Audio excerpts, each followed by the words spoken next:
Hey everyone, welcome to Princess the Gay. I'm your host, Connie, and today we are here with Hatchet. This is a blind reaction that is also a donation reward for Sweet Venom. So thank you as always, Sweet Venom. So I don't know anything about this. In high school, I read a book called Hatchet that was about a young boy who has to survive in like the wilderness after a plane crash and everything. I wonder if this is based on that. That would be interesting. I've seen other movies based on books I've read as as a teenager and all. So that would be interesting. I have no fucking clue, honestly. This could be something completely different. Um, yeah, I have no clue. I know nothing going into this. Um, I don't even know what to fucking say. Like, like what am I supposed to say when I know nothing about the movie? I have no context for anything. I don't know. I I could just talk about the book more, but I don't remember like everything about the book. So I just remember the basic synopsis. Um, let's just get going with it. We'll find out. With this speed running this pre thoughts, almost as fast as Cocaine Bear. When the screen fades to black, pause this redirect and go to the description below. Follow the link to the reaction, and after you watch it, come back here to the redirect and resume play. Because after it fades black and then fades back in, everything from that point forward will be my afterthoughts and will contain spoilers to the movie. So, that being said, thank you so much for tuning in, and I will see you at the reaction. And we are back, and we'll begin with spoilers in 3, 2, 1, now. Well, that was the thing. Um, there's some fun campiness to this movie, for sure. But for a movie that came out in 2006, I'm being honest, the effects were honestly kind of crappy. Especially when he like tore apart the jaw of the one lady, and it's like, oh my god, that looked terrible. Like I don't know if that was the intent. Like if it was intended to look that bad, that would be one thing. But this didn't come across like that kind of movie, like where it was intentionally trying to be campy and whatnot. This came across as more of a, I guess for lack of a better word, serious horror film. It came across as it's trying to be like those classic slasher movies from the 80s and whatnot. Um, and in that kind of way, it was very generic, like a lot of those movies tend to be.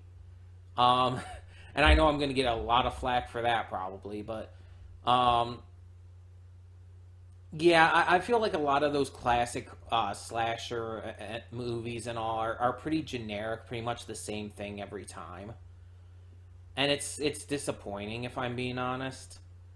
Um, yeah, it's just a lot of those tend to be very samey and usually don't appeal to me as much. Um, I like it when they can get like purposefully silly or really over the top or at least have a really fascinating story to them. This one doesn't really have any of that. Like the story is very kind of generic. Even the aspect of like a deformed kid and everything, it's like okay, because we've never seen that kind of concept before. There's also like I know 2006 was still not the most progressive time, but it's like there was some language and everything used in here that was still very annoying, to say the least. Um, I know 2006 wasn't super progressive still, but yeah. Um, and the ending honestly is just kind of like the fact that it just hard cuts that quickly with no closure whatsoever is honestly kind of disappointing. Like, what am I supposed to think of that? What am I supposed to... I don't know. Also, how? Like, is Victor Crowley like a ghost or a zombie or something? So I'm assuming he did die back then. And so he's like some kind of like supernatural zombie or something because like the immolation he might have been able to survive that and everything, but it's like getting like impaled through the chest, probably at least near the heart. Like that should have killed him, and it looked like it did. So the idea that he just like resurrected sometime after, got off the pole and everything, it's just like I don't entirely buy it. You know what I mean? But that's not even a big deal because a lot of horror movies do that. I mean, you have Jason and uh, Michael Myers doing shit like that all the time. So that's not really as big of a issue for me. I also don't like how in the end the only survivors that we see, even though one or both might not have actually survived, um, I like how we see that they are both white. It's like, again, I know it's a trope, and it's in a lot of horror movies where the people of color always die and everything. But it's like, this was 2006, man. Let's like, can we progress past that at that point? Like that just seems too late for that to still be a trope.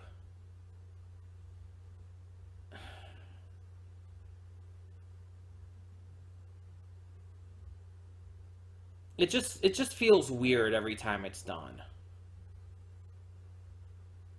It just bothers me. And I know I've heard a lot of people are like a lot of people have like talked about their experiences with that kind of trope and all. And for me, I guess the thing I could compare it to is like the entire killing your gays trope or whatnot.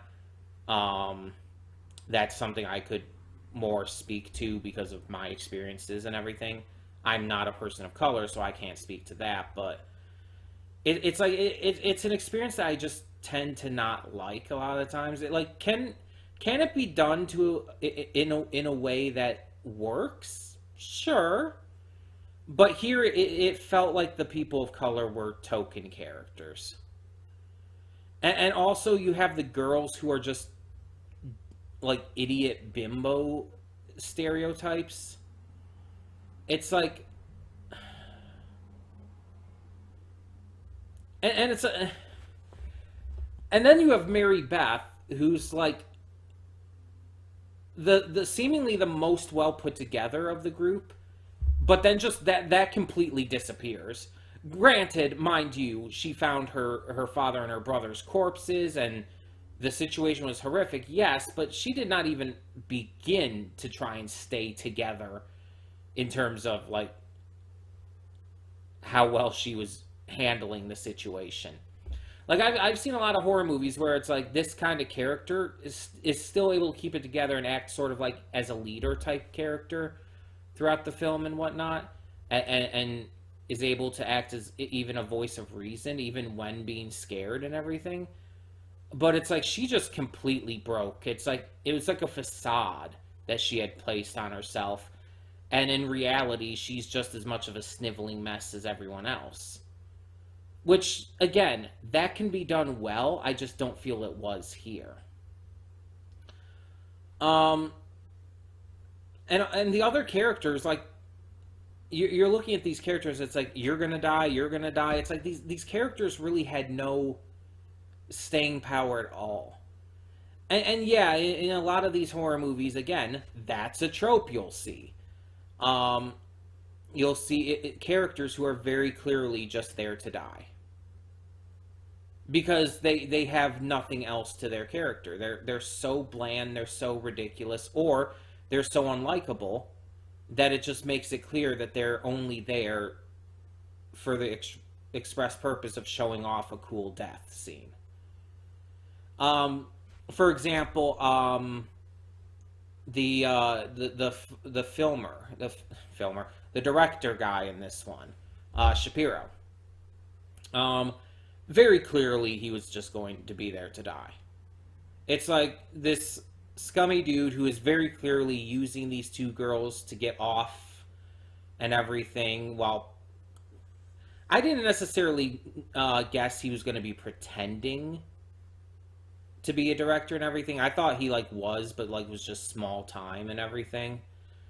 Um, yeah, it's just he was just kind of there to die, and it's like there was no other purpose to his character.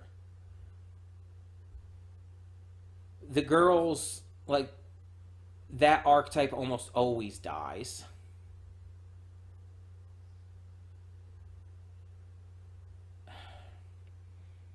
The tour guide, of course, he's gonna die. The couple who act almost like know-it-alls on the tour, and are also like seemingly this kind of like sweet elderly couple. Of course, they're gonna die. It's like it just left no surprises. The only real surprise death for me, um, besides the end, kind of leaving it up to interpretation if anyone actually survived. The only real surprise death was actually the best friend. Um, his death near the end. I was actually thinking for a good point there that the survivors would be Mary Beth, Ben, and him. That those three would be the only ones to make it out because they felt like they actually were the most important. They felt like survivor characters. Um, but instead, it's kind of implied that maybe no one survived. And again, once the friend died, it's like, oh, well, there goes that. Um, that one did actually surprise me and threw me off. Um, yeah, it's like, it's not the worst horror movie I've seen. It's just, it's nothing special. That's the thing. It's so generic. And it's like, yeah, of course it has some great names in it, like Kane Hodder and Robert Englund and whatnot, Tony Todd. But I feel like it's kind of trying to live by its star power rather than actual quality.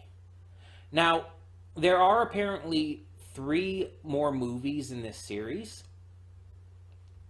There's Hatchet 2, Hatchet 3, and then there's one just called Victor Crowley.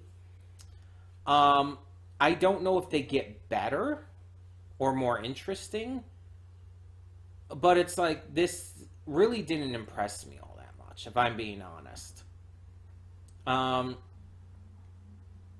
Again, it's not necessarily like bad. It's just so generic, it just doesn't do anything special or new. So, I'll probably still end up seeing the other two. I'll just say now, they're on my list, so I will end up seeing the other two. It's just, it doesn't leave off the best first impression for this series, but maybe they get better. I'm just going to have to hope they get better. Um, I don't know. We'll see. We'll see. Tell me in the comments below, what did you think of Hatchet? Let me know, and for now, I'm Connie, and I'm signing off. See y'all next time.